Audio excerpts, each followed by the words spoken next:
There is a moment, inevitable, a moment everyone goes through, even if they pretend to ignore it. It is the instant when someone calls you into question, not a declared enemy, not a stranger, but someone close to your heart, a friend, a family member, a person you thought was on your side. They look at you and strike you with a cutting phrase.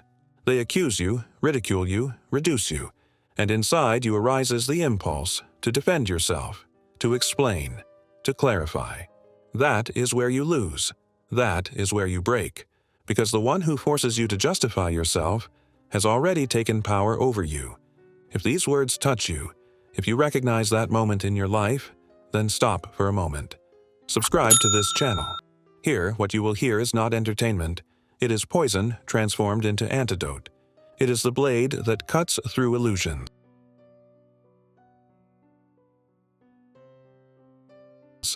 Listen carefully to this truth. It is not an opinion, it is not advice, it is law. It is iron engraved in the flesh of power. Defending yourself is weakness. Silence is power. Macchiavelli knew it. He wrote that whoever justifies his action actually makes it questionable. Whoever explains implicitly acknowledges the right to be judged. The prince never asks for permission. The prince does not argue. The prince acts. And whoever dares to judge him remains suspended in uncertainty, condemned to a labyrinth of suppositions. The Stoic practiced it. When others tried to provoke him, he did not offer his anger as a spectacle. He remained still, like a statue, watching the storm. And that calm, that impenetrable void, bent more than 1,000 screams, because fire feeds on air, and without response the enemy's flame dies out on its own. The leader embodies it, because one who leads cannot appear in need of approval. He cannot beg for understanding. He cannot plead for his version to be accepted. If he explains, he abdicates. If he defends himself, he yields ground. If he seeks to be understood, he recognizes that the other has the right to judge him. The leader knows that those who demand explanations, in reality, want power over him. And here lies the blade who defends himself, declares himself guilty, who explains, lowers himself to the other's level, who seeks to be understood, abdicates his own dominion. Power does not argue. Power does not stoop to persuade. Power does not justify itself. Power observes. Power remains silent. Power lets others consume themselves with their questions. Silence is not emptiness, it is a mirror. Silence is not absence, it is absolute presence. Silence is an enigma that envelops, and the enigma is more feared than truth, because it has no contours, no footholds, no respite. Remember, words bind you. Silence makes you infinite. When you speak, you define yourself. When you explain, you limit yourself. When you defend yourself, you chain yourself to the image others have of you. But when you remain silent, you become a mirror, and others looking at you will see only their fears. They will see their suspicions. They will see their own guilt, and the weight of their interpretations will be heavier than any accusation. That is why Macchiavelli would say, "Power does not answer, it is the answer."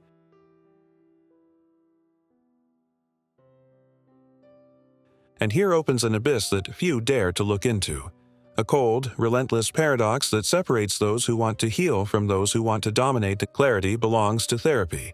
Control belongs to power. Clarity is confession. It is order in chaos. It is a map for those who seek healing, words that soothe, explanations that embrace, truths that ease the heart. Clarity is for those who want to be understood, for those who crave mirrors that return face and meaning. It is the language of the humble, the wounded, of those who ask the world for permission to be human. Power, on the other hand, does not wander through sessions. Power does not seek compassion. Power does not expose its insides like a problem to be solved. Power builds itself on uncertainty, feeds on the veil. It wraps itself in nuances, in omissions, in the unspoken that forces others to invent stories. Do you want to be understood? Go to therapy? Do you want to command? Be indecipherable. Memorize this harsh law. People do not fear what they understand. They fear what they cannot decipher. A clear threat can be measured and faced. An enigma cannot. It grows in the mind, multiplies, takes on proportions reality does not possess.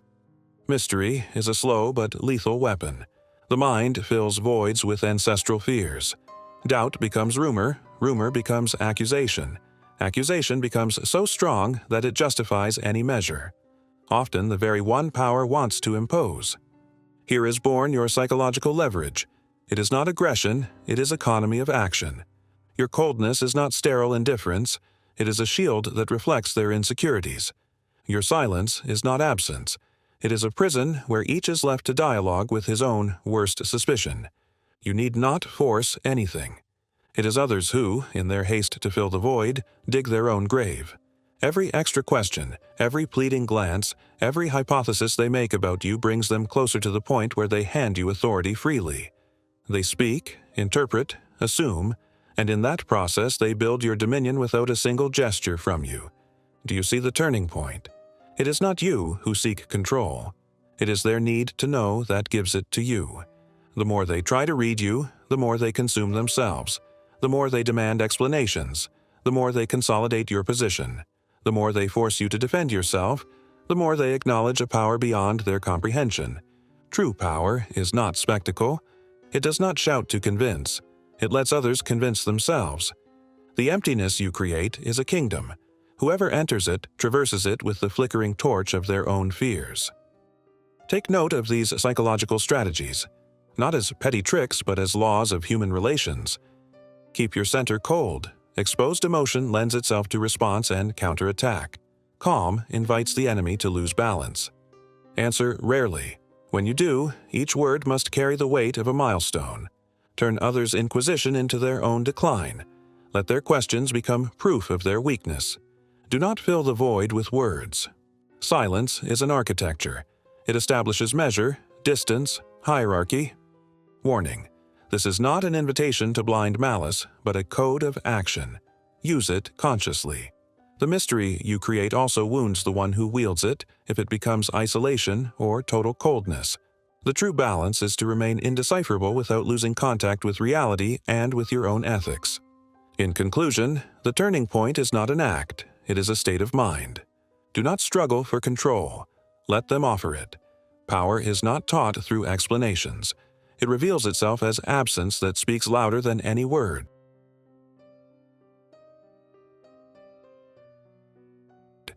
Business. Imagine the meeting room. The neon lights make the air colder, the projector rolls out charts and percentages, and every gaze is fixed on you. A colleague, the one who has been trying for weeks to surpass you, takes the floor with a sharp tone. This idea doesn't work. The numbers don't add up.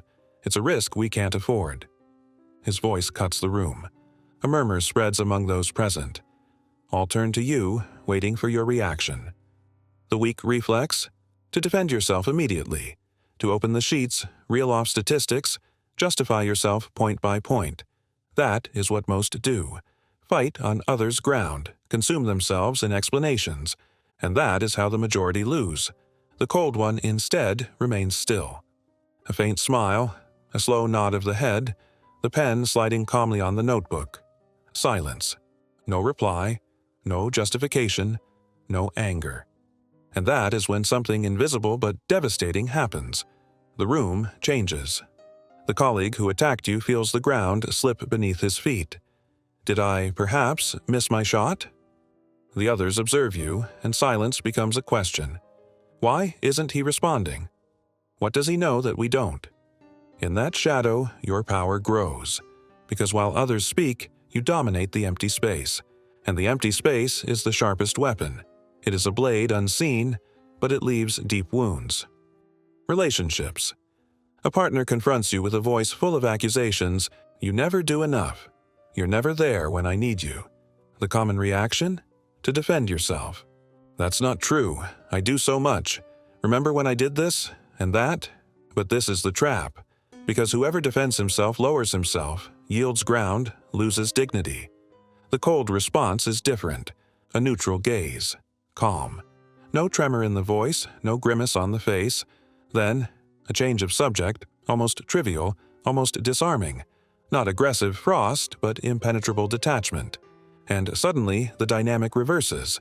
The other realizes they cannot touch you as they wish, that their blade does not pierce your armor, that you are not a puppet of their emotions. And this, not love, not sweetness, generates respect, because the human soul, in the end, respects only what it cannot dominate. Social life. A friend in front of everyone throws a venomous joke. "Ah, you're always the same. You never accomplish anything." Laughter erupts around. Heads turn. It's just a moment, but that moment weighs like a boulder. The fragile reacts. He laughs nervously to be accepted. Or he retorts, but his voice vibrates with defensiveness, and his reply sounds more desperate than strong. The cold one is silent. You simply look at him. Steady eyes, impassive, without the shadow of a smile. Silence. In that instant, his joke dies. The others who were laughing now hesitate. They no longer know whether to keep laughing or stop. He, the attacker, is left naked, prisoner of the void you created. Silence becomes an invisible blade that cuts more deeply than any joke, because words are noise. Silence, when armed with presence, is condemnation. Now, I want your voice. Write in the comments, "Silence is power." Not for me, but for yourself, because writing is sealing a pact. And this pact will remind you who you are the next time someone tries to extinguish you.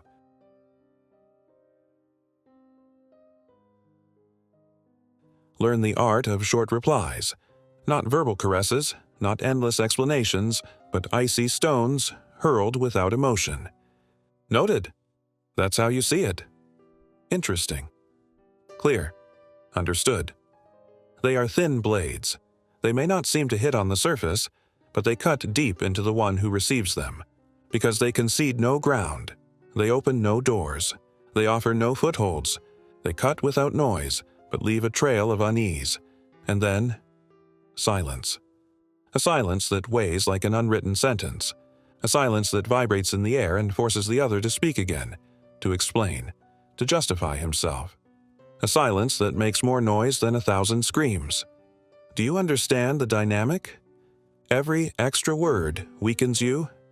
Every fewer word strengthens you. Whoever talks too much exposes himself. Whoever defends himself bows. Whoever seeks the last word reveals his hunger for control. The secret is surgical cut, reduce, empty. Become as essential as a naked blade. Let others stumble into the void you create, because silence is not emptiness. It is an abyss. And in the abyss, everyone sees their own distorted reflection.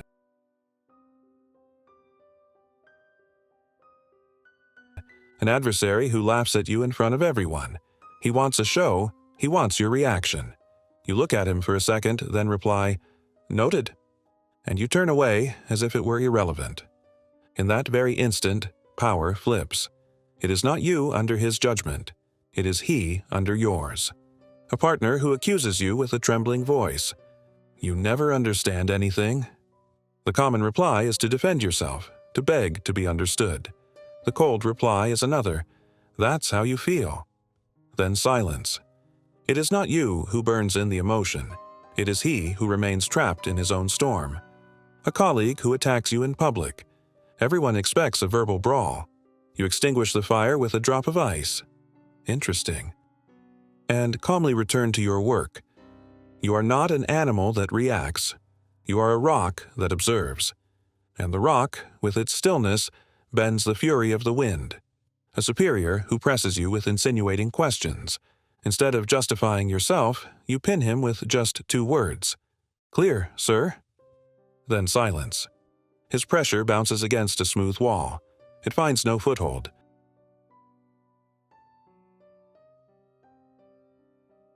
Every one of your words must seem like a closed door. Every one of your silences must seem like an enigma, because power is not in saying more. Power is in saying less. He who says little seems to know much. He who remains silent governs the minds of those who listen.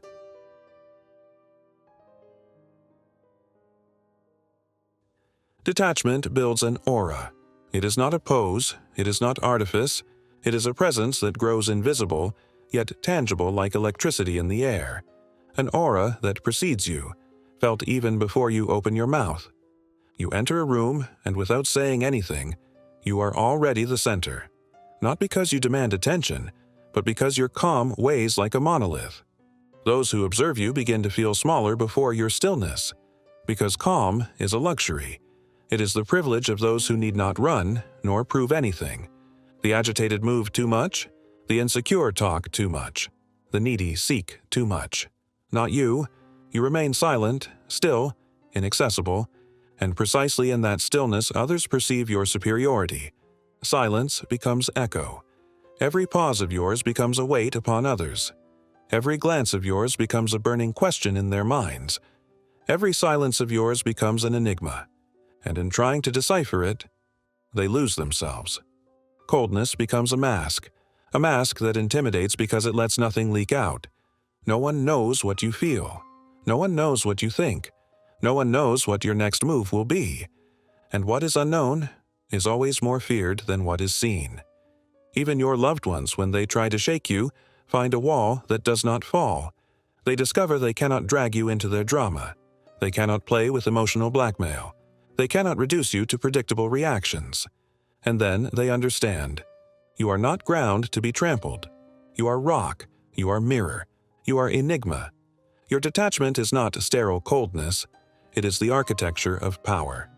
An invisible building you construct day after day, brick by brick, silence by silence.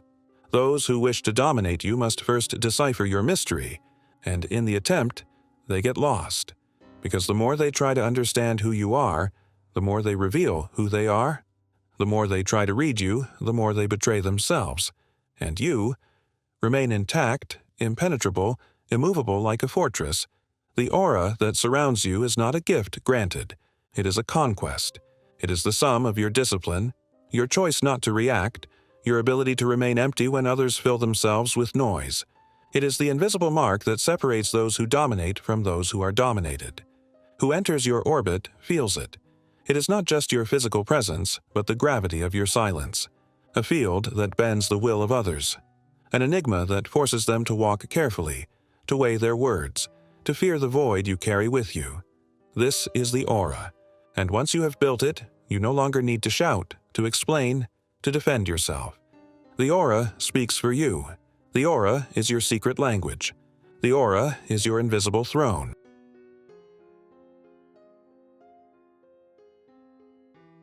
Remember these words. Engrave them in your mind like red-hot iron engraved in flesh. Never forget them, for your strength depends on them. He who lives on the warmth of others inevitably burns in their flames. Warmth consoles, but warmth consumes. Warmth deceives, but warmth corrupts. He who instead chooses cold blood separates himself from time itself. He is no longer prey to instincts. He is no longer victim of passions. He becomes eternal, because the fire of the world cannot consume him. Macchiavelli whispers it through the centuries, like a forgotten prophet. One does not govern by loving. One does not dominate by explaining. One reigns by controlling. And control is born from a single discipline to know how to be cold, even with those you love. Because the cruelest truth is this: those closest to you can hurt you more than anyone else. The friend knows your cracks, the partner knows your fears, the family member knows your wounds. And it is there that invisible chains lurk.